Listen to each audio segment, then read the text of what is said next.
আপনারা নিশ্চয়ই লক্ষ্য করে থাকবেন ২ দশক আগেও যখন ঘরে ঘরে রেডিও ব্যবহার হতো, তখন রেডিও অন থাকলে আশেপাশে থাকা মোবাইলে ফোন আসার ১০ সেকেন্ড আগে থেকেই এটাতে গোলযোগ দেখা দিত।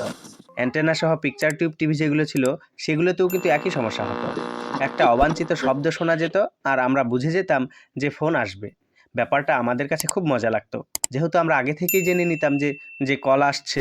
অর্থাৎ এটা বলা যায় যে রেডিওর সিগন্যালকে মোবাইলের সিগন্যাল প্রভাবিত করত। ফলে রেডিওতে অবাঞ্ছিত শব্দ শোনা যেত। এখন ধরুন আপনি বিমানে বসে কোথাও যাচ্ছেন। এমন সময় আপনার মোবাইল ফোনে বারবার কল আসছে। এমন হতে পারে অনেকের মোবাইল ফোনেই সেখানে কল আসছে। তাহলে নিশ্চয়ই বিমানের পাইলটের যোগাযোগের সিগন্যালকে আপনার বা অন্যদের মোবাইলের সিগন্যাল বিঘ্ন ঘটাতে পারে। আর আমরা জানি বিমানের পাইলটের সাথে এয়ারপোর্ট স্টেশনের সাথে যোগাযোগ হয়, আর সেটি কিন্তু রেডিও সিগন্যালের মাধ্যমেই হয়।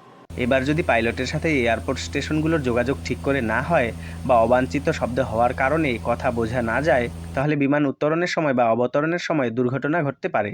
এই কারণেই বিমানের যাত্রীদের মোবাইল ফোন এরোপ্লেন মোড করে রাখার কথা বলা হয়, যাতে করে বিমানের সাথে এয়ারপোর্টের যোগাযোগ করতে কোনো বাধা না হয়। যদিও বর্তমানে উন্নত প্রযুক্তি, তবুও বিমান দুর্ঘটনার মতো মারাত্মক বিষয়ে কোনোভাবেই রিস্ক নেওয়া যায় না।